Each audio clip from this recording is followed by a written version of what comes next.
Hi guys, so what I want to look at today is I want to look at the graphs of modulus equations. Remember, you'll recognize a modulus because it looks like this. It's got the two lines on either side, and even if you have a minus in here, example minus 5, what is the modulus of minus 5? It is 5. It's the size or the magnitude of it. For example, if I asked you, how many units is this away from the origin? Well, I would say it's 1, 2, 3, 4, 5 units away. So the modulus of minus 5 is 5. It's like the size. If you were asked how far you travel to school, you might say, okay, I'm 5 miles, but to go backwards then, do you say minus 5? No, you don't, because distance is always positive. All right, so that's the modulus. Now, let's have a look at what the graphs look like. As you can see, they look like they bounce off the axis. Where do they never ever go? They never go down here. Where is this? It is where y is below 0. Okay, how does that happen? It happens because anything I sub in here, sure, I always got a positive number out. I never ever get a negative number out of the modulus. And that's the reason why anything I sub in, it comes out as positive.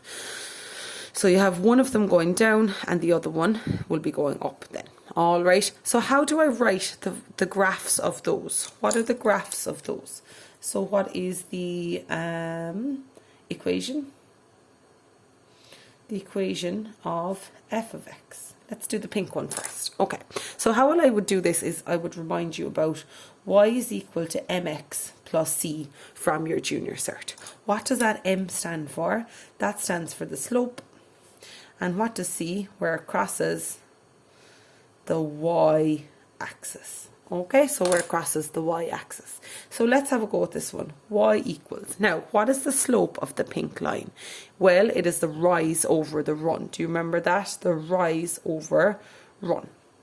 Always look at the one that is increasing. So look at the leg that is increasing.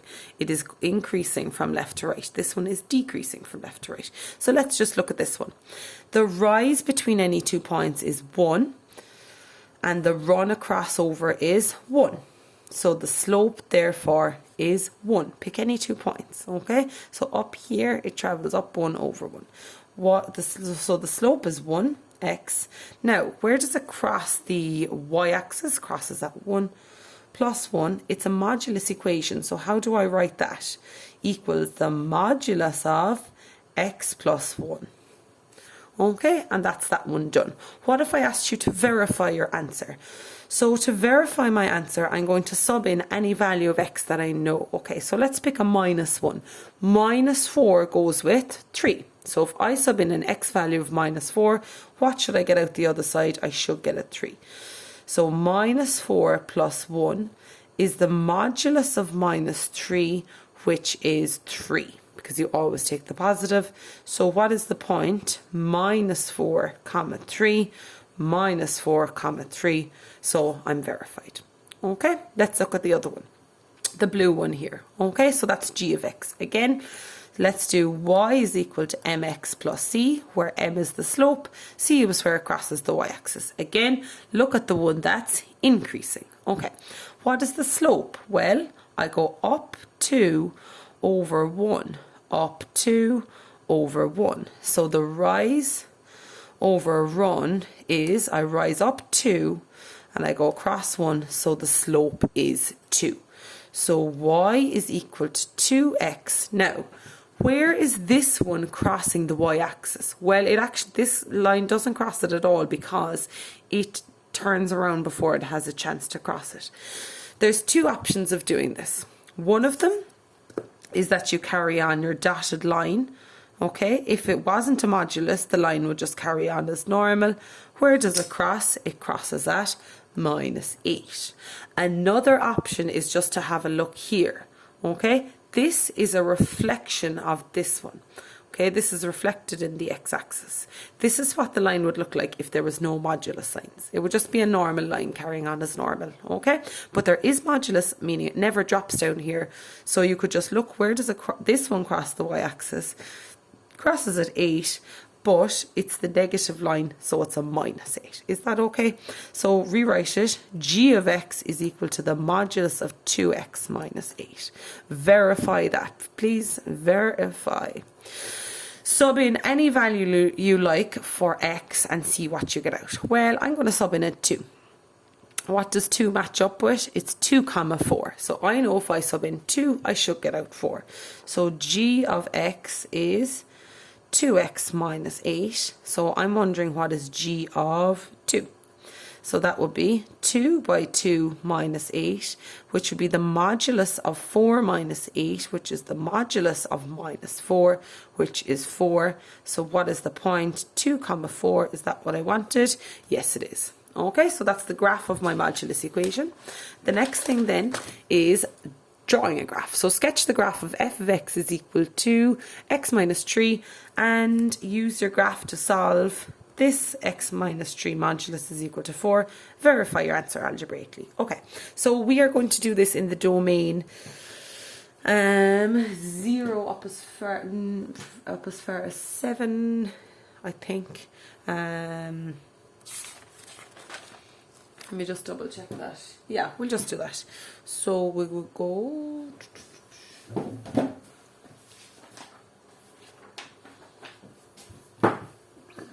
So let's do x values 0, 1, 2, 3, 4, 5, 6, and 7. The modulus of 0 minus 3, 1 minus 3, 2 minus 3, 3 minus 3, 4 minus 3, 5 minus 3, 6 minus 3, and 7 minus 3. So these are my x values. This is my modulus of x minus 3. These are my y values, and I'll write them as a point, x comma y. You remember graphing functions there from your junior cert. Okay, so my y value. What is the modulus of negative 3? It is 3.0 comma 3. What is the so 1 take away 3 is a minus 2. Modulus of minus 2 is 2. So we have 1 comma 2. You see I'm taking the positive. All right. The next one, what is the modulus? So it's minus 1, 1, 2 comma 1. Modulus of 0 is just 0. So it's 3 comma 0. Modulus of 1 is 1. So that is 4 comma 1. Modulus of 2 is 2, so that's 5 comma 2. Modulus of 3 is 3, so that's 6 comma 3. Modulus of 4 is 4, and it's 7 comma 4. Okay, so I'm going to just go ahead and draw that out now. So I'm going from 0 to 7, and I am going from 3 to 4 on the y-axis. Okay, so I'm going to need to go from 0 to 7. So that's, we'll say minus 1, 0, 1, 2, 3, 4, 5, 6, 7. 7, 6, 5, 4, 3, 2, 1, 0, minus 1. And my y line down here, my y-axis, 1, 2, 3, 4, 5, 6. Okay, now sure, I shouldn't have done this big long line because I never dropped below that. Anyway. Out to 0 up to 3, there it is. Out to 1 up to 2, out to 2 up to 1, out to 3 comma 0, out to 4 goes with 1, out to 5 goes with 2, 6 goes with 3, and 7 goes with 4. There we are. Okay, and just join them up with a ruler. And that's the shape that we'd expect for a modulus equation. It never ever drops.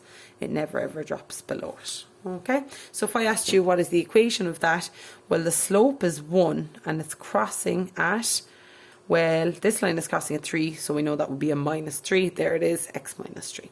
Okay, use your graph to solve where x minus 3 is equal to 4. Well, where is 4 on, it's 4 here, so I take my ruler, draw a line across, and then I'm going to go down here. Yes, I know I should have added in one more. I'm going to carry on this just a little bit.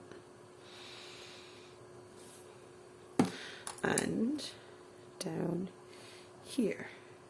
Okay, so that's showing my work there. So the modulus of x minus 3 is equal to 4. Why did I not sub in that 4? Because it's not in a bracket. Where is this function equal to 4? I can see it's here when x is equal to minus 1 and when x is equal to 7. Verify your answer algebraically. Do you remember from the last day how I would solve that using algebra? Okay, it's squaring both sides and square them out properly. Okay, so I have x squared minus 6x plus 9 is equal to 16. X squared minus 6x plus 9 minus 16 is equal to 0. X squared minus 6x minus 7 is equal to 0. Brackets, x and x, 7 and 1, minus and plus, x equals 7, x equals minus 1, which is what I got here. Okay, thanks lads.